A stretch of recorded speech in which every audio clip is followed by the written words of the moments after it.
Surprise, motherfucker. Hey, how's it going? This is your friendly neighborhood, Venger Satanis, and I'm doing a review for this video. I'm going to show you right now. It is Postmortem Giallo, The Sisters of the Seven Sins by Miguel Ribeiro. Hopefully I'm getting that name right. I know the guy. I'm friends with him online, so and he's interviewed me on his Red Room podcast with Sylvia Clement, something like that. I'm not good with names, sorry. Anyway, very spicy kind of content and pictures. So be warned of that, I guess. Here it is. So this ties into Grim Jim's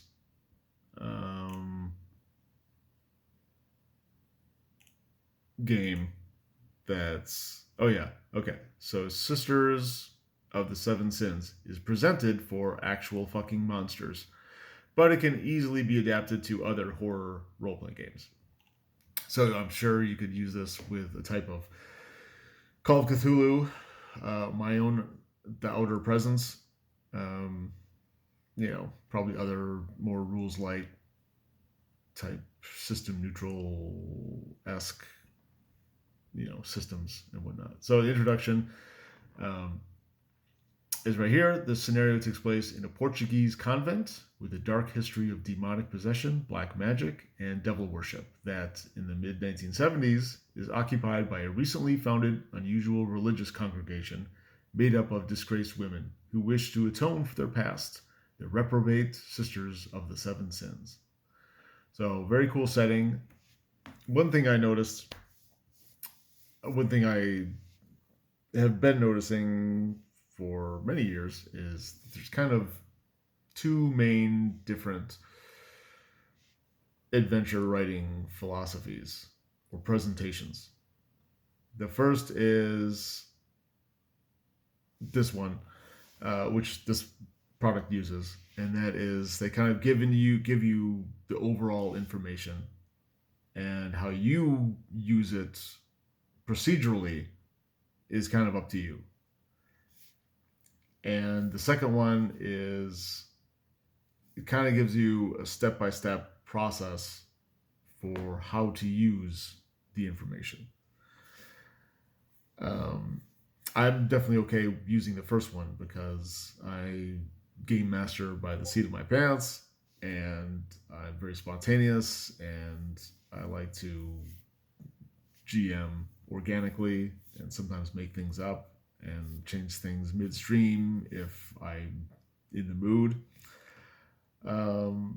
But some people like things more cut and dried and laid out and black and white, and you start here and then you go there and then you do this.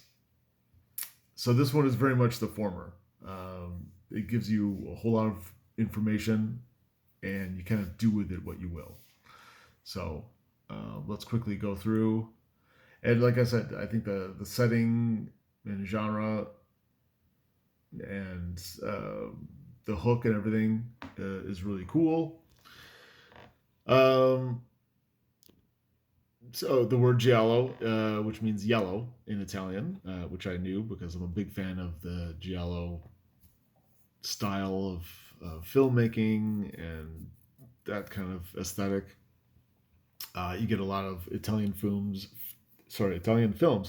that are part action, part thriller, maybe parts police procedural.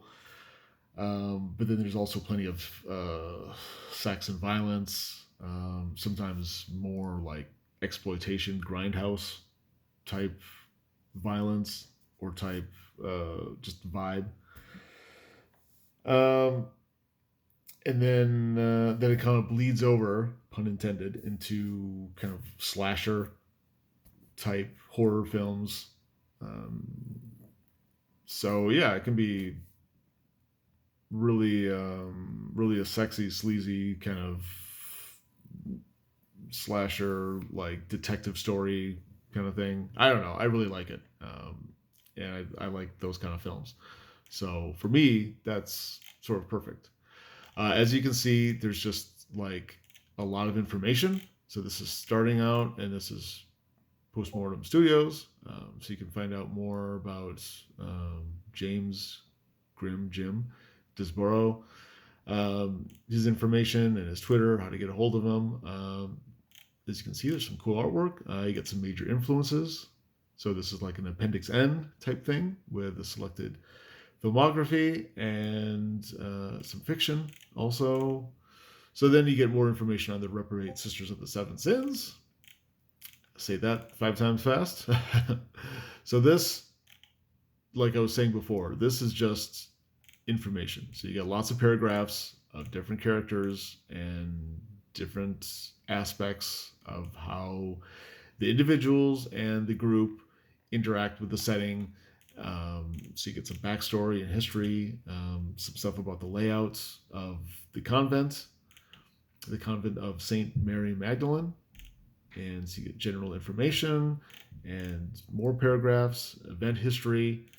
So if you like that former style of them just giving you lots of information, lots of content, and then you kind of parsing through it and decide what you want to use, what you don't want to use, then this is perfect for you.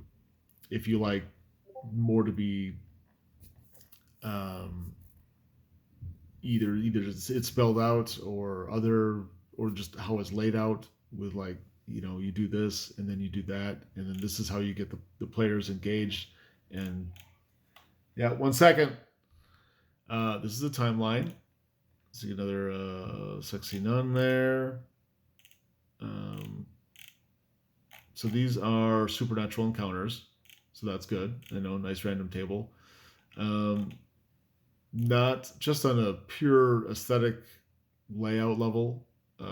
Not a huge fan of just the way this looks, but that's obviously a teeny tiny nitpicking type thing.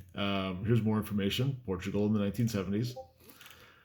So if I was going to run my own adventure, either using this right here or another adventure that's like this, I would read this for all the background information because they give you a lot. So scoring drugs, minorities and women in the 70s. So you get some historical context. Lisbon by night. Is Lisbon in Portugal? Probably. Unusual encounters. And then dramatis personae. There are several subgenres implied as inspiration: nunsploitation, investigation, crime drama, and then the Sisters of the Seven Sins. So you get more information. So you get a lot of information, a lot of background, a lot of history, a lot of. This is a great picture. A lot of everything, and then you get some stats and some random tables sprinkled in here. This is one of the main NPCs, I assume. I think there's an NPC for each of the 7 vices. So yeah, you get each one of these. You get some more. That's more of like a comic book style artwork. And then the priests. You got Father Spada. So this is just kind of outlining everybody that would be in and around the convent where the adventure takes place.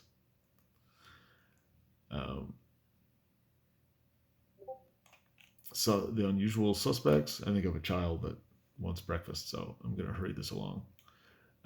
More random table, more artwork. The law, Jose Carlos Coto. So this is like the police end of things. So, and the Apostles of Pain, Carnifex, sort of like a supernatural creature, I believe. And then, yeah, more background and story seed, information on the Black Mass, and reporters, a timeline, which is helpful. Inquisition and Company, priests and police, Agnus Dei, the reporter, police, possible clues. So yeah, this is kind of an investigation type scenario. And like I said, it's in that story of they just kind of like throw a lot of information in your lap, and then you sort it out and decide how you want to navigate through the scenario. So there you go. I will put a link in the description below of how to get the PDF of this. And if you have a question for me or the author, please comment down below. Feel free to like, share, subscribe, and maybe we'll do another video at some point, either by this author or another.